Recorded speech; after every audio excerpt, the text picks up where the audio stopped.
Hey guys, what is up? It is me, Pagey, here once again with another video on some pretty big DC movie news. So we got the news about a week or so ago that David Corenswet and Rachel Brosnahan had been cast as Clark Kent, aka Superman, and Lois Lane respectively for Superman Legacy, which will be the movie kickoff, if you want to say, for James Gunn's new DC universe, though we do know that the animated Creature Commando show will be the first official project in this new DC universe on the Max streaming service. But then we have Blue Beetle from the Blue Beetle movie, so the character of Blue Beetle from the Blue Beetle movie will be the first character in this new DC universe, though the movie won't be. Yeah, it's a bit confusing for sure, but we'll see how that introduction through various avenues to this new DC world does play out over the next, 2 years, I guess, because 2 years from now is Superman Legacy. But over the past 24 hours or so, hopefully, from when you were watching this video, they did announce a few more castings for Superman Legacy, most under the assumption that this was announced due to the impending potential actors strike,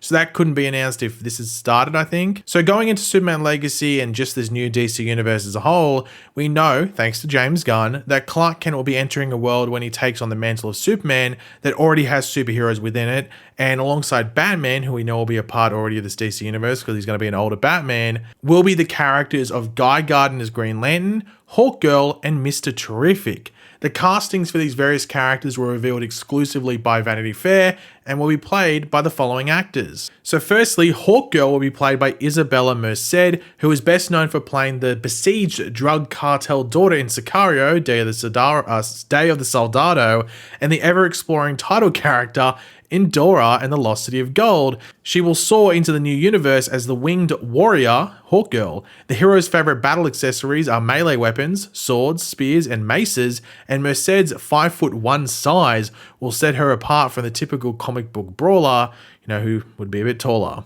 Now, overall, when I first saw this news, I didn't actually recognize the actress. I've actually never seen her in anything, I don't think. Though, I saw people memeing the fact that she was Dora the Explorer and that Dora the Explorer is now Hawkgirl. So I hadn't seen that Dora movie, but of course I think everyone saw the trailers, whether it was at the movies or just online. Now, a big question with this is that, congratulations to Isabella. Obviously, she's a bit shorter than I guess most would, fan cast for Hawkgirl. So it'd be interesting to see how they go about doing that. But a lot of people are wondering what this means for Aldis Hodge's Hawkman, because some people thought that this version, because it was a pretty well-received one from Black Adam, was a pretty good version. So is this RIP for that version of the character? And I'm not sure if his Hawkman would fit alongside Isabella as Hawkgirl. Maybe it depends on chemistry reads and stuff like that. But if he wasn't a part of that process, it seems like that version of Hawkman that he played is dead and he will not be reincarnating. So I guess this could mean maybe a new Hawkman, but that's not confirmed or denied throughout this piece of news. It's just the fact that Isabella is playing Hawkgirl. Next up is Mr. Terrific, who will be played by Eddie Gathegi. Hopefully I pronounced that correctly. I've probably butchered it, knowing my luck. But anyway, he played the double-dealing vampire Laurent in the Twilight films and the ever-evolving Darwin in X-Men First Class. He will take on the role of Mr. Terrific, aka Michael Holt, who is not only a skilled combatant, but one of the world's most brilliant inventors and tacticians, orbited by the floating T-sphere weapons he designed. Among his superpowers is his otherworldly intellect. On the sleeve of his jacket is the phrase "fair play," a tribute to the catchphrase of an earlier version of the Mr. Terrific character, as well as a statement of belief. Now, I have not really too many thoughts in regards to specifics around this. We knew Mr. Terrific was coming in because James Gunn had teased him multiple times, so it's going to be very interesting to see who played him. But this is my favorite casting of the bunch. I definitely see this guy is Mr. Terrific. He looks like him, everything like that. There is the rumored Terrifics project in development. I think it was a TV series, so it'd be like Mr. Terrific and some other characters, like a Metamorpho, for example, or something like that. So this might set that up, but at the same time, it might not. We don't know how much time we're going to spend with these characters. It could be 10 minutes total, 5 minutes total in the film. I don't think they're going to be co-stars like a Lois Lane or Jimmy Olsen will be in a Superman movie. So we might just get a soft introduction to them, and then it's future projects down the line to, delve into more. But I like this casting, like the look, and I think he's going to look pretty cool with that jacket on. And finally, Nathan Fillion, a mainstay of Gunn's movies who starred in the director's first movie, the 2006 horror comedy Slither, and his most recent one, Marvel Studios' Guardians of the Galaxy Volume 3, will join him again in Superman Legacy as a Green Lantern named Guy Gardner. Comics fans primarily think of two primary characters in relation to the Green Lantern mantle. Hal Jordan was the original version of the comic book hero. The next iteration of the Green glowing protector was named John Stewart, notable when he was introduced in the early 70s for being one of DC's earliest and most prominent black superheroes. Gardner, the character Fillion will play in Superman Legacy, is distinct from both of them for being somewhat less than heroic when he wears the manifesting ring that gives the Green Lantern his powers. Among the rest of the aliens and humans who serve in that group of galactic peacekeepers, Guy Gardner is known as an abrasive, sometimes obnoxious presence. The role also brings a dose of awkward comedy to Superman Legacy. The character is known for his iconic bowl-cut haircut, which will be a part of Fillion's look in the film. While there is also a Green Lantern TV series in the works as part of the rebooted DCU, that one will focus on Hal Jordan and John Stewart. Fillion previously played a DC character in Guns' The Suicide Squad, known as TDK, or the Detachable Kid, whose powers consisted of the ability to separate his limbs from his body and telekinetically launch them at his enemies. TDK, spoiler alert, didn't survive for very long in that movie, so there's no danger of the actors' dual roles ever crossing paths. Now, my initial thoughts on this is that, to me, this is the casting I don't like that much at all. Now, I like Nathan Fillion. I really like him as an actor. I think he's funny and everything like that. He does well in every single role he takes on, and I'd assume he'd do the same thing in Superman Legacy. He just doesn't seem like a great choice for Guy Gardner to me. I think there might be a reason for that. It makes me think he isn't going to be that big of a character in this world. He maybe could even die early on in this DC Universe's story, and they might play into that whole like obnoxious attitude that he has, that he also maybe doesn't think too clearly and gets himself into some danger. Apparently, there's the rumor that the Authority is going to be in this film. Maybe the Authority kills him. Could be one of the big villain for the movie kills him. Who knows? But that might be the reason James Gunn cast him. There's not much point trying too hard to get someone who's a great match for Guy Gardner if you're not going to spend too much time with him. So the casting isn't that great in regards to what the character is from the comics, but he's not going to be the main Green Lantern, and that's the difference between the Hawkgirl and Mr. Terrific casting. Those two characters of Hawkgirl and Mr. Terrific, they're the main versions of those characters that we're going to see in this universe.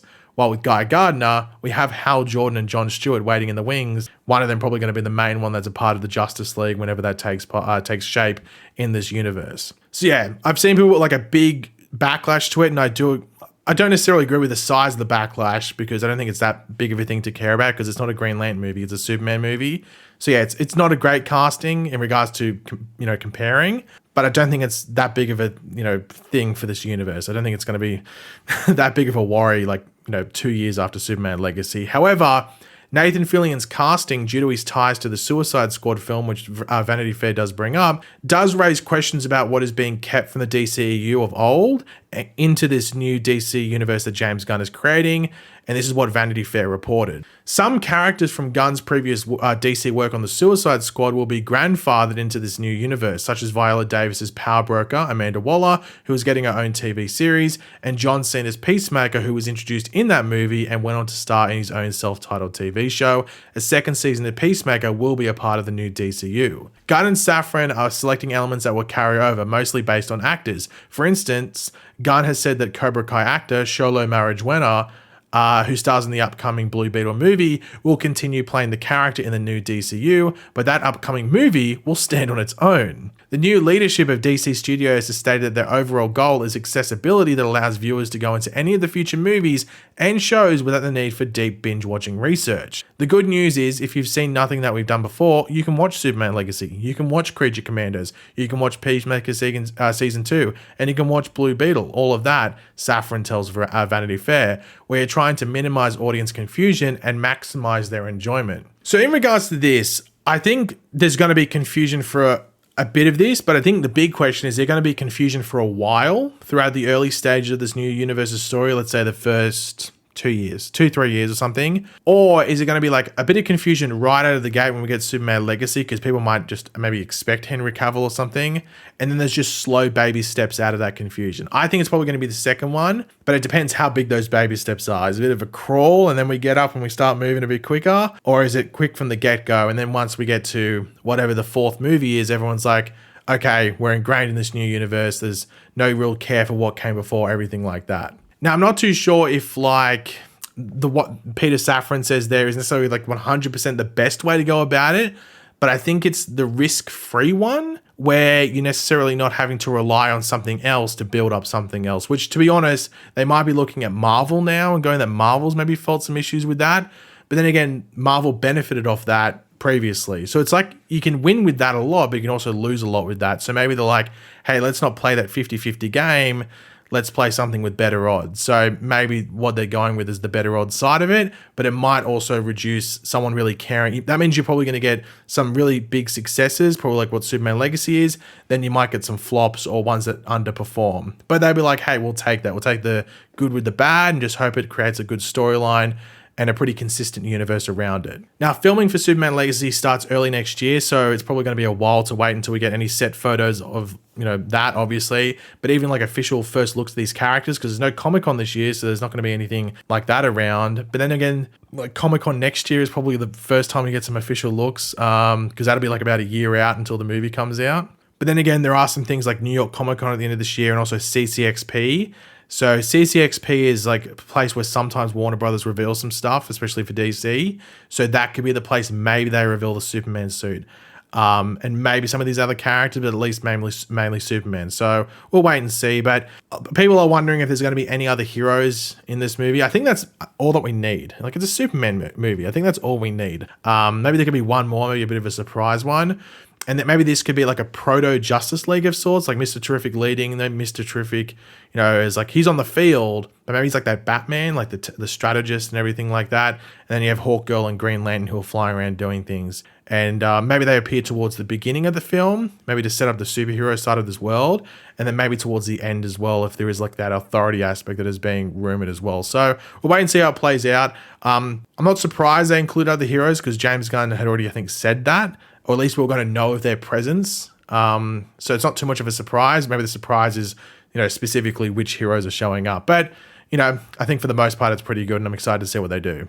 But yeah, guys, thanks for watching. Hopefully you enjoyed the video. If you did, it'd be awesome. You could drop a like on it to show support. Let me know in the comment section down below your various opinions on all this stuff. What do you think of these castings? Do you like them? Do you have any other, casting ideas for other characters? Let me know in the comment section down below. And of course, if you are new to the channel, make sure to subscribe. And I'll catch you guys later. Goodbye.